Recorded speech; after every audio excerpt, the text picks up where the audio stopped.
Desde ahora, Didáctica Radio. Tiempo de aprender y crecer juntos.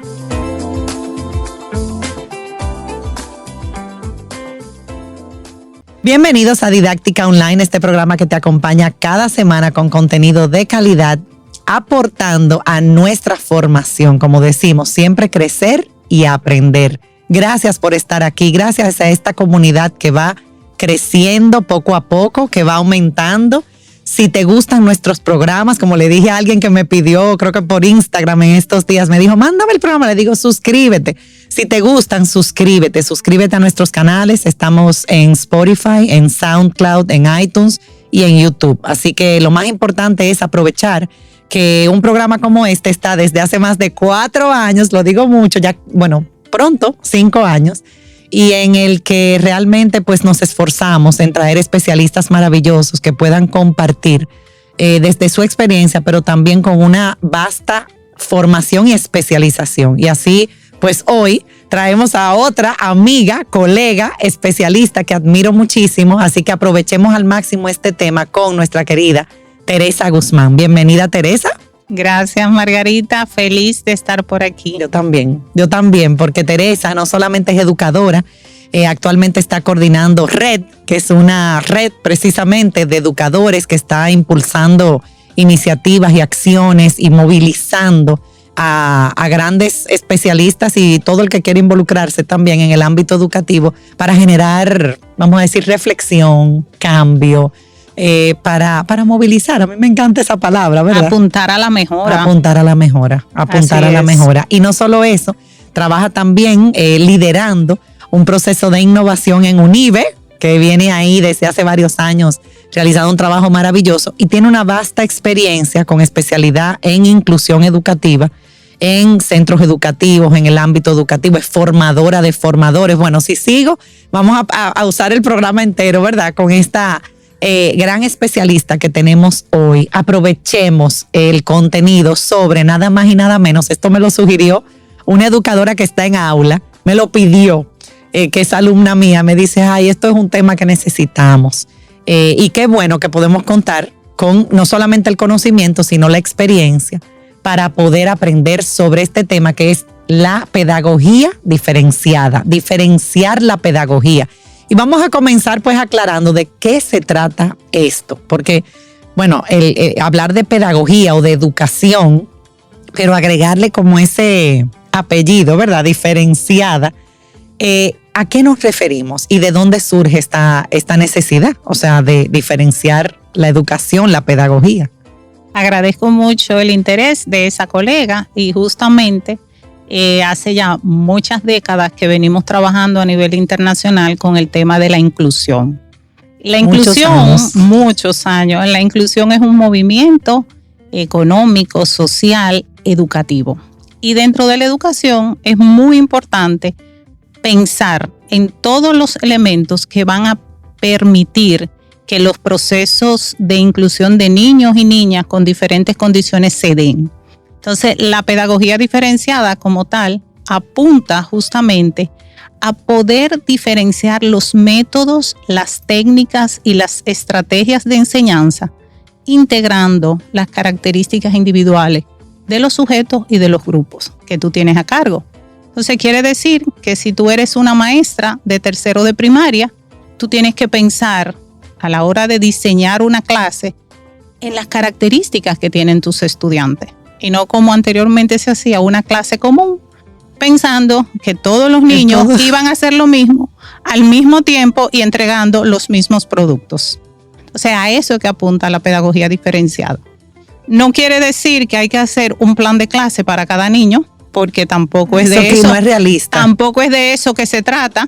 Como tú dices, no es realista, un poco agotador y también sería un poco segregacionista. Claro. Entonces, lo que se trata justamente desde la inclusión es proponer métodos, estrategias que sean lo suficientemente amplias, que sean lo suficientemente diversas y flexibles para que den cabida a diferentes maneras de mostrar, o sea, de presentar una información, un contenido, de interactuar, de que los estudiantes puedan interactuar de diferentes vías y también que los productos o las entregas de los estudiantes puedan ser variadas. Todo un reto. Todo un reto, pero no te creas que ya el concepto de inteligencias múltiples de Howard Gardner, que tiene más de 40 años, ya viene dando esa mirada. Tiene más de 40 años, te dice que hay diferentes formas de aprender y de interactuar con la información. Y ya los educadores tenemos más de 30 años hablando de inteligencias múltiples. Entonces una clase tiene que pensarse en lo visual, en lo auditivo, en lo kinestésico, todo esto, cómo los sentidos van interactuando para que pueda llegar más a nuestros estudiantes. Así es, y definitivamente tú mencionabas algo, venimos de ese modelo que podemos llamar tradicional, pero que todavía lamentablemente, porque uno dice tradicional como que ya, pero lamentablemente en muchas aulas todavía predomina, o sea, todavía está presente este enfoque, este modelo que se enseña lo mismo de la misma manera al mismo tiempo a todos los estudiantes. Tú dirás, bueno, cuando hay muchos estudiantes en un aula, cuando yo no tengo un asistente, cuando yo estoy sola, ¿qué me queda? O sea, a veces la realidad del aula es una realidad que un docente podría decir, ¿cómo lo hago? ¿Cómo lo hago? Esa es la pregunta. Porque, ¿verdad? Tengo muchos estudiantes. Obviamente ya venimos con ese, vamos a decir, ese mensaje. O sea, ya venimos formando a los maestros de una forma diferente, de una manera distinta. A los mismos padres entender y valorar esa diversidad. O sea, de que cada estudiante viene con una realidad distinta, con unos conocimientos distintos, con unos intereses diferentes, con una manera de aprender distinta. Pero el cómo lo hago. O sea, ya lo sé y quiero hacerlo. Pero entonces, ¿cómo logramos diferenciar realmente? Y ahí es que entra la pedagogía diferencial. Exacto. Justamente, ahí es que la pedagogía diferencial te dice, a la hora de planificar, o a la hora de ejecutar una lección, o a la hora de evaluar, tú tienes que ser lo más amplia posible. O sea, como si tuviéramos un catálogo de actividades, y a lo mejor yo voy a elegir 3 como estudiante, pero a lo mejor Margarita prefiere otras 3 diferentes de las mías. Y que logran... Y que enriquecen el aula. Y entonces ya no es una sola lección con una salida. Y a la hora de yo evaluar, puedo evaluar igual un ensayo que un dibujo o que una poesía. Porque al final tú lo que estás evaluando son competencias. Y ahí también este enfoque por competencia nos ayuda más todavía con el tema de la pedagogía diferencial. O sea que hemos ido dando pasos para ir teniendo una práctica de aula cada vez más inclusiva. Y a eso es que debemos aspirar todos, familias, equipos de gestión de los centros, la sociedad, los docentes, los propios estudiantes que tienen su derecho, porque es un derecho. Claro. Entonces, a eso es que debemos aspirar todos. En la medida que conocemos esto, pues podemos decir no. Vamos a movilizarnos hacia esto. Mira, o sea, esto nos empodera. Claro, o sea, claro. Mira, yo comencé el tema de inclusión en este país en la década del 90 y en esa época los profesores te decían... No digas tu edad, Tere. No, muy niña. Exacto, muy joven. Sí, siendo estudiante. Los profesores te decían, no me lo pongas.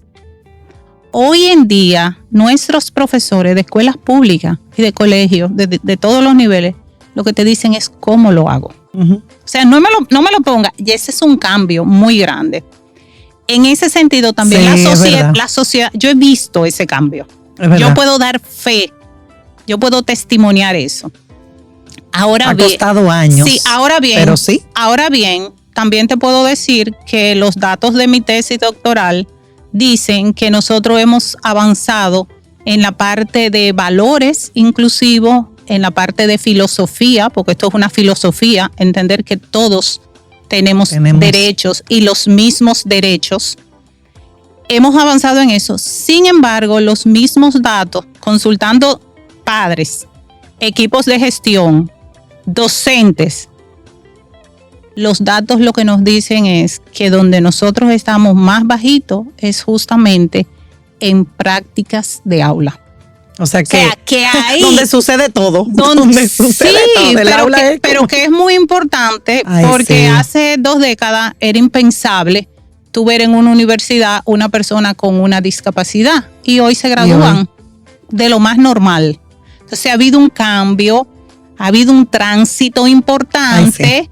La sociedad la sociedad lo va visibilizando, la gente lo va entendiendo, pero todavía, y sobre todo en el nivel de educación secundaria, porque en la medida en que son más complejas las acciones cognitivas que tienen que resolver las personas, más cuesta. Más cuesta, claro. Entonces todavía en secundaria y en la misma universidad hay que entender más, hay que aprender.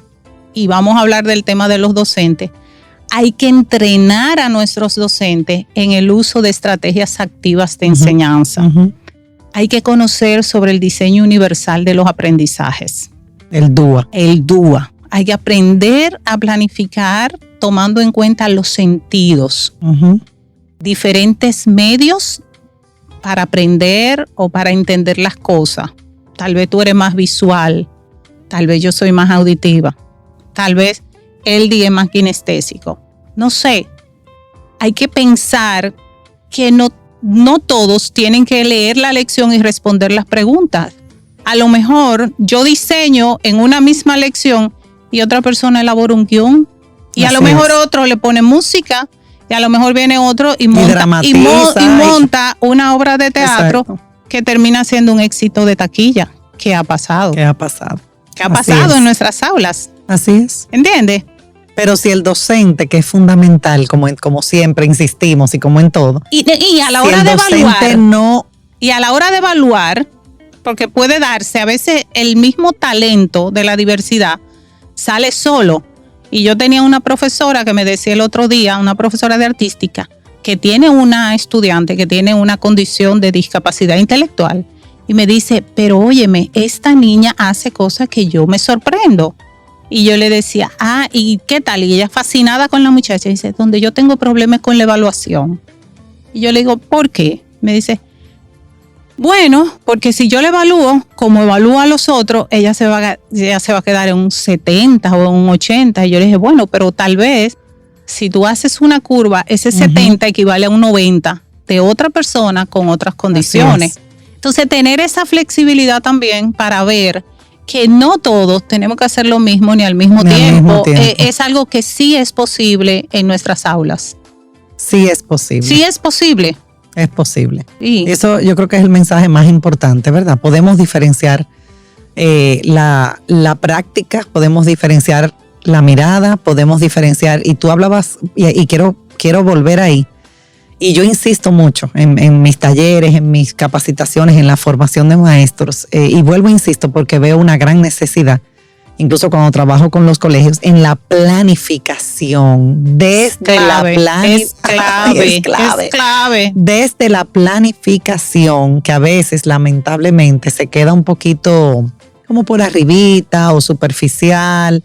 Yo reviso y retroalimento. O como un requisito más. O como un requisito para cumplir que tengo que mandar, pero no como ese proceso de conciencia tan de lo que yo quiero hacer y necesario, de cuál es mi plano, mi ruta.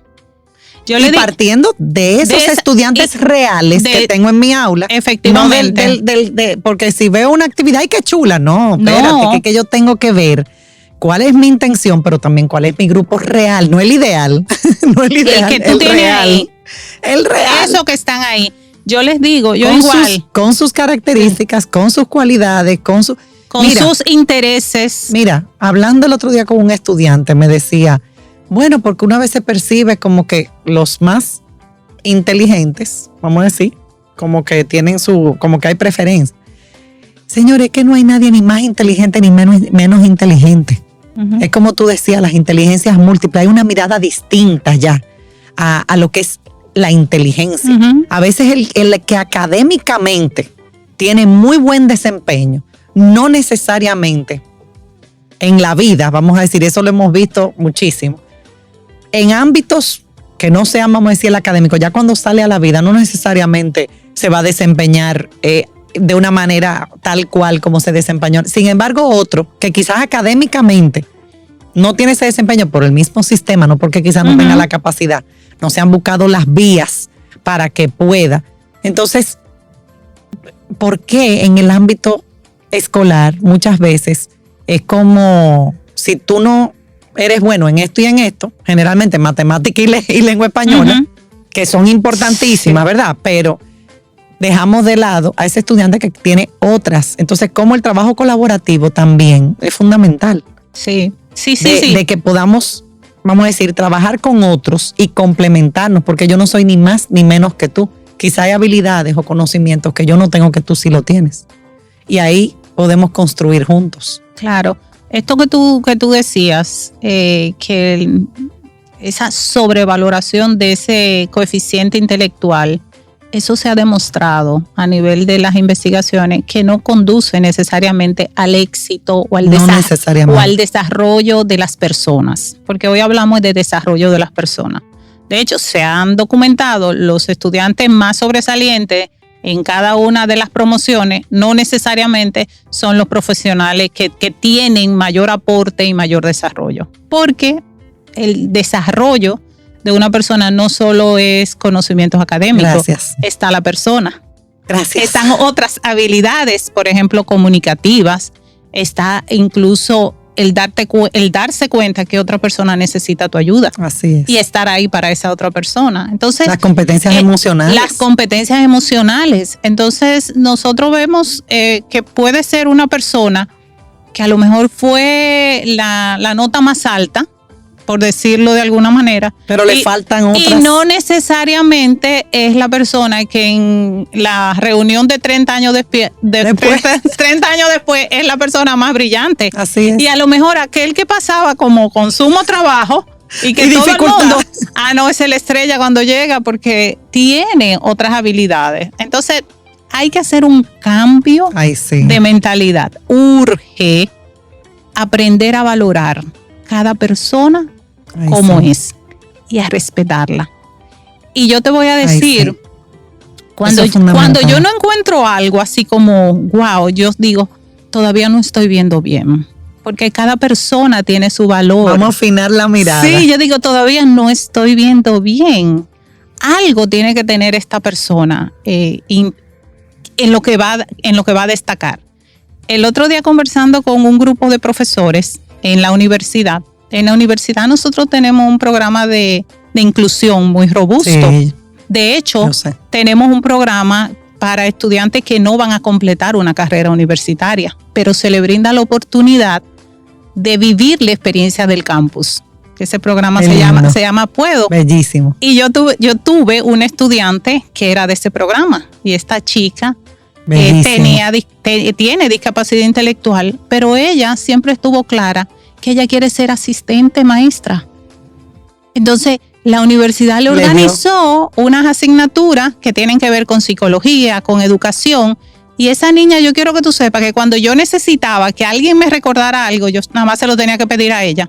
Porque si me tenía que escribir 30 veces por WhatsApp para decirme, profe, usted no ha subido la tarea al aula virtual, acuérdese que usted dijo tal cosa. Esa era ella, porque es un relojito que no para en ese tipo de cosas. Entonces, cada persona, cada estudiante tiene un talento y que a veces nosotros no se lo vemos. Talentos. Sí, pero tiene un talento que no necesariamente te lo miden las pruebas de papel y lápiz y que no están necesariamente en el área lingüística ni en el área matemática. Así es. Que va más allá. Entonces la escuela es ese escenario para animar el desarrollo de las habilidades de todos los niños y todas las niñas, independientemente de su condición. Independientemente de su condición. Personal, familiar, social, porque no todo es una discapacidad.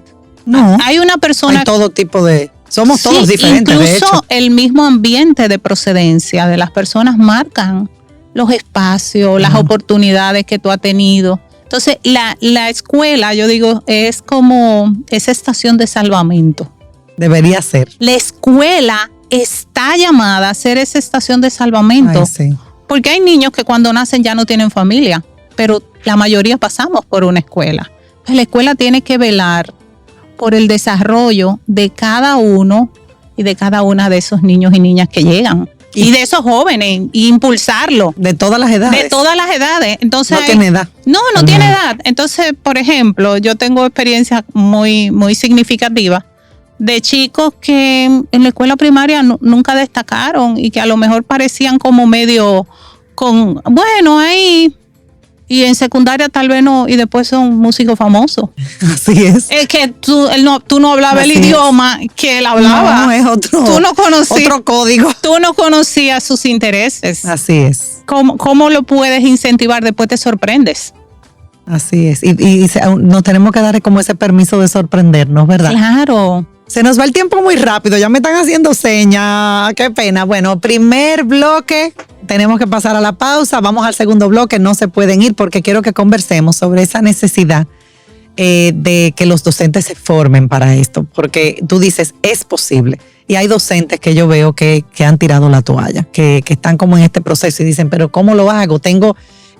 bueno, ahora lo vemos porque entonces voy a enganchar de nuevo, pero tengo el estudiante que es así, el estudiante que es así, el estudiante que este que me desafía en temas conductuales. Entonces, quiero que cuando regresemos conversemos sobre esas habilidades que también requiere el docente. Hablábamos de la planificación, pero cómo ya puede hacer esto. Así que no se vayan, sigan con nosotros, seguimos con este tema de pedagogía diferenciada con Teresa Guzmán. En breve regresamos con Didáctica Radio.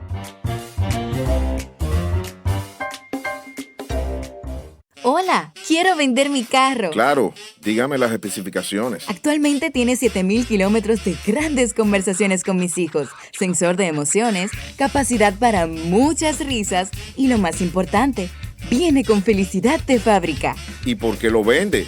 Es tiempo de que otras personas construyan sus propias historias en él.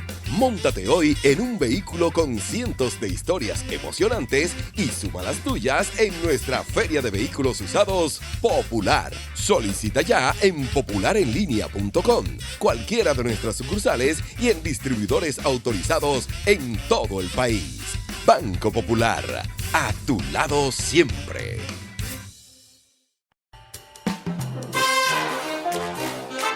Ya estamos de vuelta con Didáctica Radio.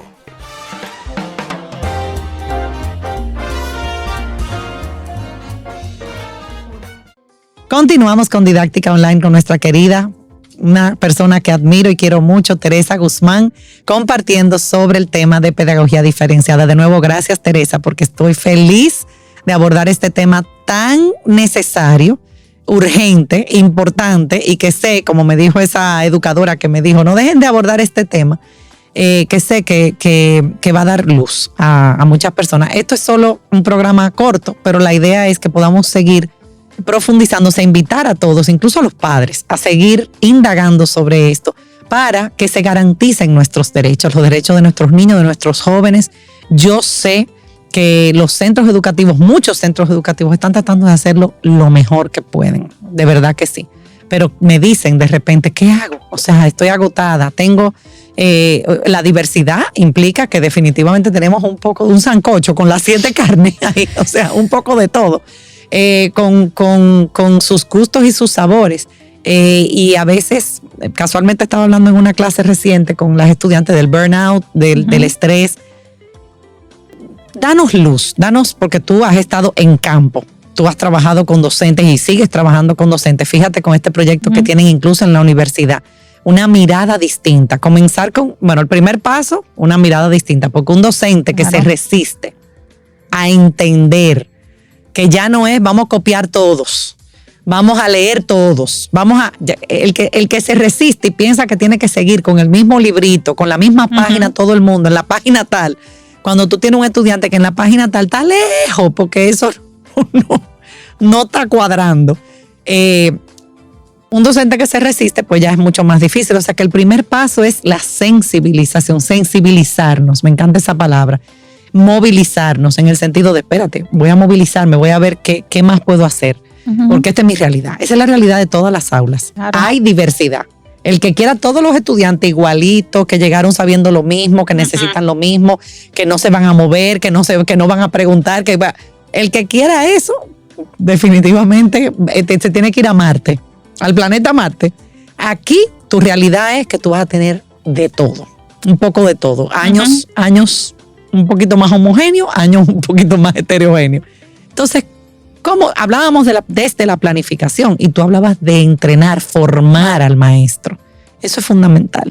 Eso es, educarnos. Prioridad. Educarnos.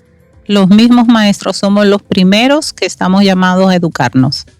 Educarnos en este paradigma, educarnos en entender los principios que subyacen, educarnos entonces en lo que tiene que ver con estrategias de enseñanza. Hablamos de la planificación. Yo digo, tener una buena planificación es más del 50% del camino. Más del 50% del camino. ¿Ganaste? Ya. Porque tú lo piensas en tus estudiantes, ¿qué hago? ¿Cómo lo voy a hacer? Lo otro es ir ajustando y creando y dinamizando. Entonces, una vez que ya tú planificas, lo otro que tiene que ver es que tú tienes que tener un portafolio de estrategias de enseñanza. Pero no te preocupes, que muchas veces los mismos maestros son los niños que tú tienes o los jóvenes, porque ellos mismos te dicen, profe, porque usted no tal. Yo digo que uno tiene que poner el oído. Muchas de las cosas que yo sé hoy como maestra, les he aprendido de mis estudiantes. Yo digo, mis estudiantes aprenden, pero yo aprendo más. Sí, es verdad. Porque yo aprendo de verlas y aprendo de esta cultura nueva y de estas técnicas. Entonces, es verdad. Nosotros podemos crear un portafolio de actividades que es simplemente ver qué no funciona y tomar nota de lo que no funciona, porque esa es una lección también. Que ayudan mucho las comunidades profesionales de práctica y de aprendizaje. O sea, los profesores, cuando nos reunimos en el salón de profesores, no nos podemos reunir solo para criticar a los que hicieron mal los muchachos. También podemos reunirnos en el café para compartir un orgullo, para compartir una sorpresa. Los logros. Para compartir los descubrimientos que vamos haciendo. Entonces, tener una comunidad de práctica te ayuda mucho a alinearte. Cuando tú le preguntas, ¿cómo tú logras que Margarita haga tal cosa? ¿Cómo tú lo haces? Entonces esa profe me dice, y a lo mejor yo tengo un acercamiento distinto contigo. Claro. A veces es hasta la manera en que yo me acerco y te pido las cosas. Entonces esa comunidad de práctica se va fortaleciendo poco a poco y llega un momento en que los centros cambian. Y cuando un centro educativo cambia la comunidad. Cambia todo. Y cambia un país, cambia el mundo. Escuelas que cambian el mundo. Como el libro que compartimos aquí con la tía Karina. Los libros de tía Karina. Claro, porque mira, un maestro hace una diferencia, pero un grupo de maestros transforma. Sí. Y una escuela que transforma la comunidad. Entonces hay que mirar también, tener esa mirada más holística. Con la formación, yo digo que todos los días tenemos que aprender. Con la formación, nosotros aprendimos sobre pedagogía diferencial en maestrías o en posgrado o en cursos que hicimos después. Yo, por ejemplo, hice un doctorado y aprendí más sobre eso. Pero hoy en día, estas asignaturas de atención a la diversidad y de currículum diversificado están en los primeros semestres de nuestros planes de pedagogía. Entonces ya por ahí viene una formación base de nuestros maestros que es muy importante, pero que no se puede quedar solo ahí en la licenciatura. También ellos tienen que seguir formándose y ajustando en su vivencia práctica para poder entonces pasar a lo que son sus niveles de especialización. Entonces, para tú ser buena en algo, ¿cuándo tú eres buena en algo? Cuando te gusta, cuando te apasiona, lo disfrutas, cuando lees, cuando investigas, cuando aunque no importa la hora, tú estás leyendo sobre eso o viendo un documental. Entonces, hay mucha información.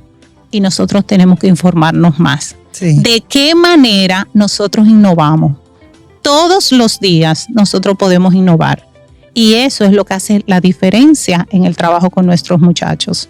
Y hay una pregunta, yo escuchándote, que yo siempre la digo mucho, la comparto mucho con maestros. No es tanto como qué está haciendo ese niño, ese joven. ¿Qué puedo hacer yo en mi rol de docente o en mi rol de padre? ¿Qué puedo hacer? ¿Qué está en mis manos? ¿Qué puedo hacer yo? Cambiar un poquito como el enfoque, la mirada hacia qué puedo hacer yo. Y desde que yo me pregunto eso, como tú decías, un portafolio de estrategias, porque yo puedo lograr el mismo aprendizaje que deseado. O sea, puedo lograr ese indicador, esa competencia por diferentes vías. Entonces, yo puedo llegar por diferentes vías Y entender eso es fundamental. Entonces, si yo tengo un portafolio de estrategias, yo digo, bueno, tengo que llegar aquí, a que sume. Ujú. Pero para llegar a que sume, no necesariamente tiene que ser yo en la pizarra explicando cómo se suma y poniéndolo a hacer 20 ejercicios. Quizás es con material, con recursos concretos. Hay niños que son muy, como tú decías, o yo puedo involucrarlos en actividades que ellos, como siempre, ¿verdad? Un colmado, Ujú. una experiencia, Proyectos. un proyecto. Puedo diseñar una situación de aprendizaje. Entonces, definitivamente, que esa mirada más amplia al cómo llego, Ujú. porque yo puedo llegar, y quizás unos llegarán adelante, eso no significa que son mejores o peores, No otros importa. llegarán después Cada a su ritmo. Cada cual tiene su ritmo. A su ritmo. Porque Mira, tenemos ritmos distintos. Estilos de aprendizaje, Estilos de aprendizaje distintos, condiciones de vida, o sea, son muchos los Pero- factores. Pero el equipo, ahí la escuela, el equipo de gestión tiene que dar un apoyo, o sea, es fundamental para Sí. que se logre, para que verdaderamente se logre. Sobre todo el equipo de gestión que se preocupe por formar a sus maestros, que cree las condiciones para estas comunidades de aprendizaje, que compartan artículos sobre tema y que tengan Ay, estas sí. comunidades para compartir. Yo creo que esos son los equipos que ayudan a empoderar y a desarrollar a los maestros. Mira, eso que tú decías, yo te voy a decir dos cosas. Yo he aprendido mucho de mis errores, muchísimo. Cuando algo no sale bien, Tenemos otro programa No. que se llama La Pedagogía del Error. Claro, no, pero con, es que con Emelinda. claro, Vean ese programa. Eso es buenísimo, o sea, y ya Vygotsky lo dijo, o sea, cuando algo no sale como es, entonces tú te preguntas, haces otras preguntas y otros análisis y tú aprendes. Y lo otro es la pregunta. Con los adolescentes, yo aprendí que no es decir, es preguntar. Ujú. En vez de tú decirle, mira, Ignacio, ¿qué tú crees y tal cosa? No, tú le preguntas, Ignacio, ¿qué tú piensas hacer? Ujú. ¿Cómo te puedo ayudar? Ya tú estás cambiando. Entonces la pregunta, el error, son situaciones que ayudan mucho. Y en el plano académico, Eso ayuda en el mucho. plano pedagógico, no importa el nivel, puede ser inicial como puede ser universitario. El tener pedagogías de proyecto Ujú. y de resolución de problemas, pero de casos reales, eso es una cosa impresionante, porque eso hace que Involucra a todos. eso hace que la gente saque el alma y deje el alma por hacer las cosas bien.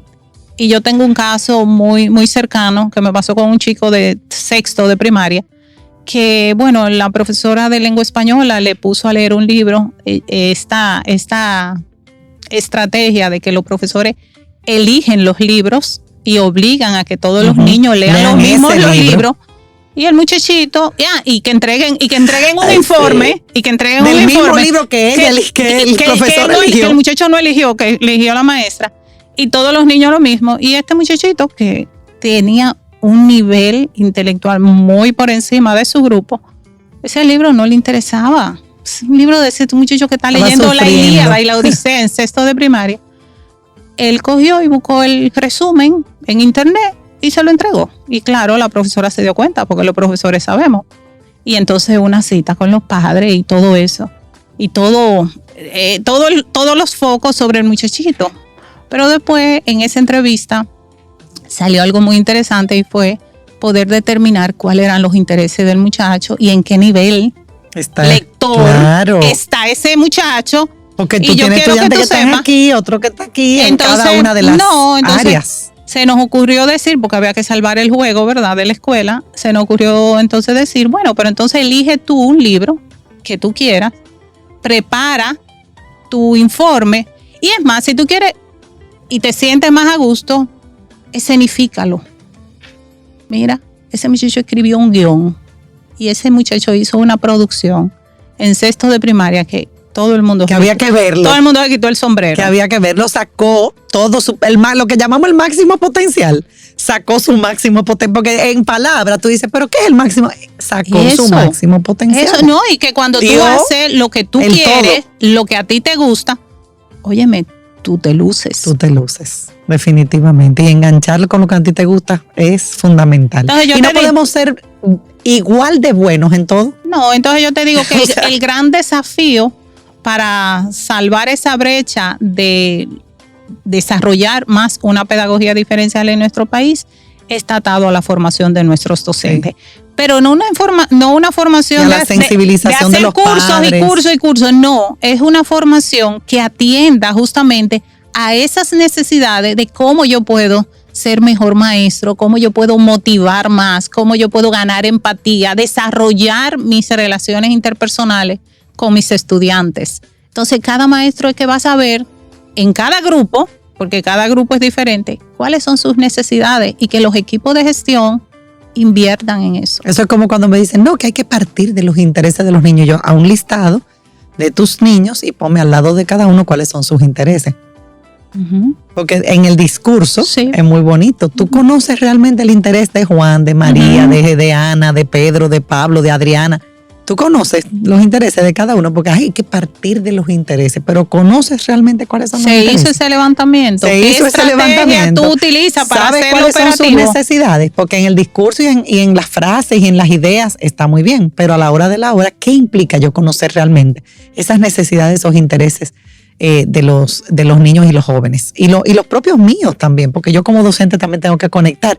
Yo acompaño mucho a escuelas, asesoramos, colegios, estamos como muy de cerca y yo creo que hay que hacer una invitación y a los padres también a salir un poquito del modo automático, de ese modo automático. Ya yo tengo años haciendo esto, tengo mi librito, se hace así, como que ya no, nada me da nada, ya todo me da igual, o sea, es un poco salir de ese modo automático en el caso sobre todo de docentes que tienen muchos años. No estoy diciendo que ese es el caso que para todo el mundo, pero un poco retarnos y decir voy a salir un poquito de aquí para ver qué realmente está pasando en la vida de mis estudiantes, qué realmente, o sea, pueden hacer y qué pueden hacer con ayuda y qué pueden hacer por sí solos. O sea, ver un poco como cada uno qué tipo de acompañamiento necesitan, porque definitivamente, como decíamos, es un reto. Tú vas a tener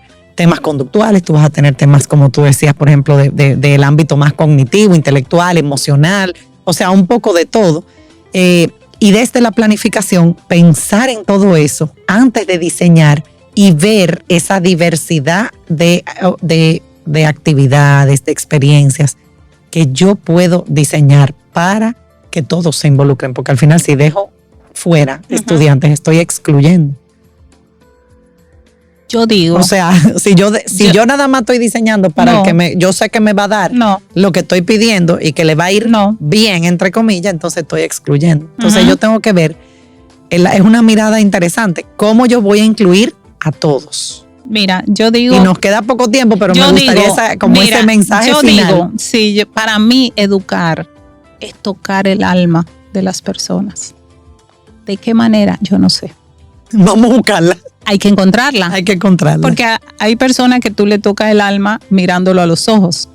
Hay chicos que tú le tocas el alma con una broma, con un chiste o con una oportunidad. Hay otros que se la toca cuando los retas. Bellísimo. Cuando los retas. Entonces, es diverso. Por eso la pedagogía tiene que ser diferenciada. Amén. No hay recetas. No hay recetas. Pero si tú amas esto de educar, tú vas a ver que tú vas a ser capaz de mirar cada uno de tus estudiantes a los ojos, de llamarlo por su nombre y de haberlo tocado su alma. Wow, nos quedamos con eso, invitando a todos. Wow. Gracias, Tere. Qué lindo. Vamos a invitar a todos a tocar el alma de nuestros hijos, de nuestros estudiantes, porque a eso es que estamos llamados. De verdad que con eso me quedo. Gracias, Tere, una vez más. Le digo Tere cariñosamente, claro. Teresa Guzmán, sus redes son @Teresa Guzmán, ¿verdad? Tergus, sí, ¿verdad? Tergus, ese es tu correo también. De Teresa Guzmán. Tergus, la pueden contactar por esa vía. Igual compartan lo bueno, compartan este programa y dejamos pues esta motivación, esta invitación a seguir profundizando, a seguir reflexionando, a crear esas comunidades de aprendizaje en los centros para compartir, para interactuar. Y compartir lo bueno. Las buenas prácticas. Ay, sí, definitivamente. Yo ayer le daba la retroalimentación a una docente que ella no se daba cuenta de algo que estaba haciendo muy bien y estamos generando que como ese aprender entre docentes. Y yo le decía, wow, vi que hiciste esto en el aula. Y ella como que, y digo yo, porque le sale natural. Sin embargo, a otros docentes no tienen esas estrategias. Y ella me dice, wow, sí, es verdad. Y digo yo, vamos a compartirlo con otros. Y de eso se trata, de que no nos quedemos con nuestras herramientas, con nuestras estrategias, sino de compartir para que lo logremos a nivel de comunidad educativa. Porque como tú decías, desde la escuela transformamos el mundo, transformamos nuestra comunidad. Así es. Entonces, generar ese espacio de compartir también todo lo que vamos haciendo bien, los pasitos que vamos. Hay que compartirlo. Los y hay avances que celebrarlo. Y los logros. Así que no hay que temerle a relacionarte con los estudiantes, no hay que temerle a eso. O sea, que ellos te vean, te reconozcan. Conectar. Uh-huh. Empezar por ahí, ¿verdad? Por conectar.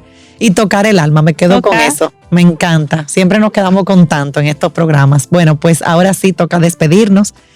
Agradeciendo al Banco Popular, que es quien patrocina Didáctica Online y se ha mantenido ahí con nosotros por muchos años y que ofrece tanto, porque la verdad que es un banco muy comprometido, muy activo y que se mantiene pues adelante y que nosotros, siempre lo digo, hemos sido parte de lo que es la creación, hemos colaborado de la Academia Finanzas con Propósito.